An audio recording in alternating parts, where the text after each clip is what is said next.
This video is not going to be just about like what is AV1. It's going to be about something very specific to AV1, and that is film grain. Thanks to Whokeys for sponsoring this video. You can get 25% off Windows and Office with coupon code TS25. So they've got Windows 10 Pro, they've got Home, you've got Windows 11, Office 2021, 2019, and 2016. Putting in coupon code TS25, click apply, and then watch these prices come down. Wonderful. Once you're finished, all you have to do is click on your user account up here, go to your user center, click on My Purchase Orders, and then you'll see everything you've purchased right there. Just view keys and codes, and you can just copy and paste your key, hit start, type activate, click on activation settings, paste it in there, click on next, and you will be activated. If you're a home user, you're going to pay 10 times more than an OEM builder or a corporation or something like that. And that's why I like heading to places like Whokeys.com to get the OEM keys so I can pay a price that makes sense. So thanks to them for sponsoring, and now to our regularly scheduled program. When it comes to rendering, it takes a very long time on most hardware unless you have dedicated rendering hardware. We're probably going to get dedicated rendering hardware in NVIDIA and AMD as they update. And right now, the cheapest way you can get dedicated rendering hardware is with the Intel graphics cards. So let's just push all that aside, all the rendering times aside. We're not going to talk about any of that. We're literally only going to talk about film grain. The way they do it is extremely interesting, and it allows us to finally have something that we were never allowed to have before. If you wanted to maintain film grain in older films, you would need to put on the grain setting on H.265. And what that would do is it would say, okay, all these scenes that normally you have the blocky pixelization and stuff, let's not do that. Let's not just make it ugly and save space. Let's go through each individual frame, analyze the grain pattern, and try to make sure that that is retained from frame to frame. So you would end up with stuff that looks way, way better and cleaner and sharper and has that nice, smooth, filmic look. But the problem is, in order to do that, each frame has to be huge. So you end up with files that are 5 to 10 times larger than files that do not have the grain setting. So AV1 decided to do things a little bit differently. Instead of just going through each individual frame, trying to re-encode every frame with as much fidelity and as far as the grain goes, they don't do that. They said, okay, you know what, let's take out the grain entirely, and then we will let whatever program you're using, we will let the program rebuild the frame. So they create an information file, I believe that's how it works, but essentially they're making a nice small file, and then the grain is being added as you're watching it. So you get the film grain that you would with like H.265, but it's done after the fact, so it's not making the file huge. So you can get files that are about the same size or maybe a little bit even smaller than regular H.265 without the grain information, but with the AV1 you do have the grain information. But there's some caveats here, so let's get into it and we'll talk about it while we look at some interesting images. This is very unscientific, but I don't want to get that scientific in this video because I don't think I need to. I'm zooming way in so you're getting some pixely jagged edges, but the point is like look around the edges right here. This is the area where there would normally be some film grain, but film grain is extremely large, so this is rendered without the film grain. And this is how it would look without film grain. Actually, this is, I believe, an AV1 file even without film grain. So you just look at the edges, and that's the way it looks in any scene that has a lot of contrast or a lot of dark areas and movement. It's just too expensive to render that grain. But if you turn on the film grain setting, look at this. And the file size is about the same, except this one has the film grain setting. So it's much smoother, but it's rendering the grain in there. Well, it's not actually rendering the grain in there. It's telling your programmer you're using, hey, put the grain back. Now, how do we make it work like that? All right, so we have Handbrake open on the screen. Handbrake is a beautiful program because it allows you to do so much without needing the command line. Command line can be faster if you know what you're doing, so if you want to use FFmpeg and just do it in the command line, these principles will also apply there. But we're going to go through this because it's beautiful and visual. Now, when you're first starting out, I'm going to skip over all this and go over to the video settings. Now we have a couple of different things here. We have AV1 10-bit and just AV1. I like having 10-bit because it gives us more colors, so that way you don't see any banding or any nonsense like that. 10-bit is about the same size, so I don't see any reason to 8-bit or whatever, so I'm going to do 10-bit. Now if you have compatible hardware, there may be other AV1 options, like you might see some Intel options to render on those. They might be faster, but I'm not sure if they're going to be the same quality. And there's other ways to render AV1, but this one has SVT built right in. So we're going to use that, and we can achieve the same quality with this as we can with the other ones. Frame rate, I leave that same as source and make it a constant frame rate, same as source. Now our encoder preset. This is how long it's going to take to encode. The longer you let it take to encode, the better it can do the compression, the better it can analyze each individual frame. So how long are you willing to let this take? I've noticed diminishing returns once you get past 4. And 3, 2, and 1, they will take literally days to render. These files mean business. They take a long time to render. For most people, 4 will take a day to render. I'm on a 5950X. If you're on a beefier CPU, 4 might take half a day, but it depends on the size of the media. But these take a long time. I think for most people, if you're rendering something like television shows, 5 is completely adequate. It's going to give you a file that's smaller than H.265 that looks better than H.265. So I do 5 for most of my television shows, and if it's something I really care about, like Indiana Jones, we're going to do 4. And that'll take a little bit of time, but it'll ensure that we have the best quality at the best size. Let's talk about the quality settings. Let's talk about your quality settings. This is what we use now. We don't use average bitrate anymore, because average bitrate files are generally a little bit larger. Constant quality looks at every scene and tries to maintain the same quality, not the same bitrate. So you end up with some scenes that probably have a little bit of a higher bitrate, some with a lower, but the bottom line is that you're going to get a higher quality file that is smaller. So use constant quality. The lower the number, the better it looks. But once you get down into like 10 and below, you're going to have diminishing returns, and the file size is going to end up being bigger than the original because it's trying to create a lossless, perfect reproduction of the original. Don't do that. I would start around 20. Now, with H.265, 20 is what most people would do because it produces something that looks pretty indistinguishable for most people to the original. But with AV1, you can come all the way up to 24 and it looks just like an H.265 at 20, so you get a smaller file here. This is what I do most of my stuff in, 24, and it looks fine. If I'm really serious about something, or I really want to make sure the colors are perfect to the original or the grain is perfect, well, I'll do 22. And if it's something that's like HDR, you might want to do 20 just to make sure that the colors are all perfect. But what I usually recommend doing is clicking on the preview button, and you'll see a preview of it. So you can come around and see like, all right, how's it look? And if you want to see it in motion, which I recommend doing, set your preview duration, pick a scene you want to see a preview of, and then click on live preview. Might take 5-10 minutes, but it'll give you a quick preview so you can see if that quality is going to work for you. And that's a lot better than rendering the entire thing, spending a day, and then being like, you know what? This quality is just not good enough for me. I should have done 22.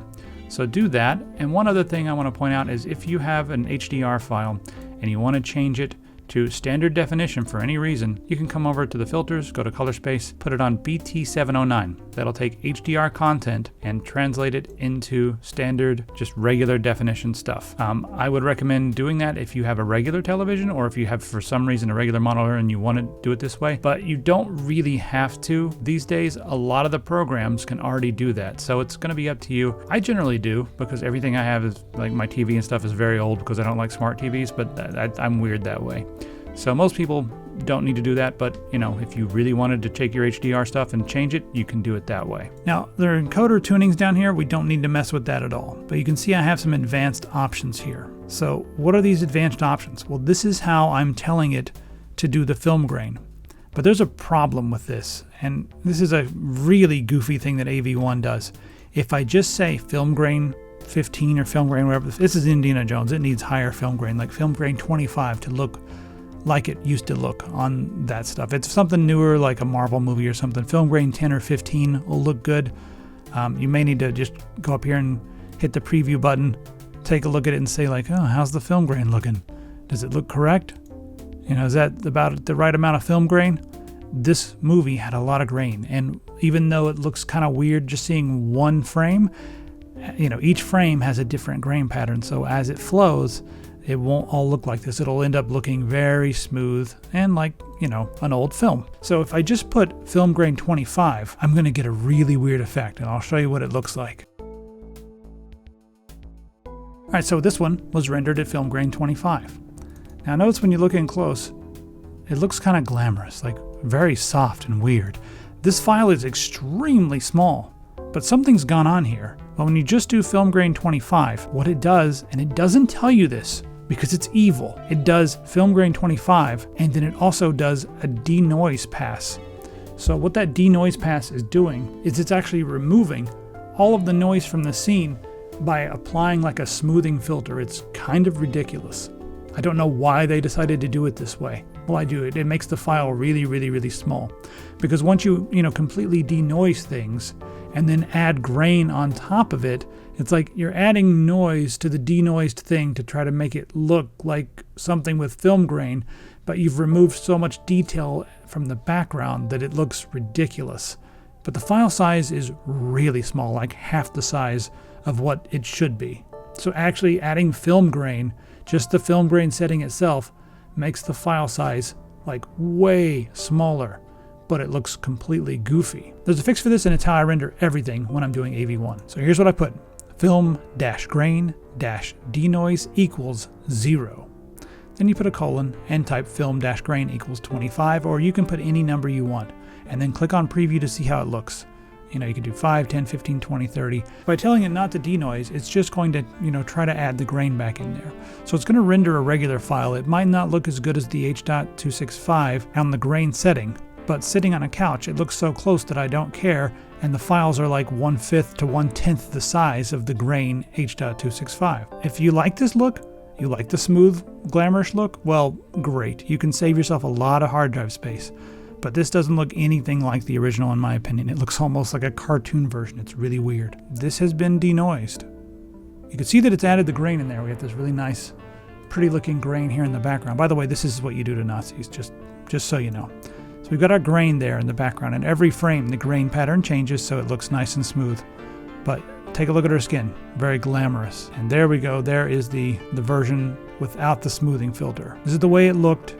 When you watch it on Blu-ray, it looks way more like this, and not like this. This is goofy. This is whatever. If you like the goofy clay version, the glamour version, then go ahead and do that. But for me, I'm gonna do denoise 0. Again, this file is bigger, but it's it's way better this way. Somebody said do Blade Runner. Okay, yes, I would love to check out Blade Runner. So Blade Runner, I actually rendered at 4K. Now the 4K Blu-ray is 58 gigabytes. And the file that I was able to output at 4K was still very large, at 26 gigabytes, but about half the size. So I think I actually need to add a little bit more grain. I did grain 25, I think I need to up it to 30.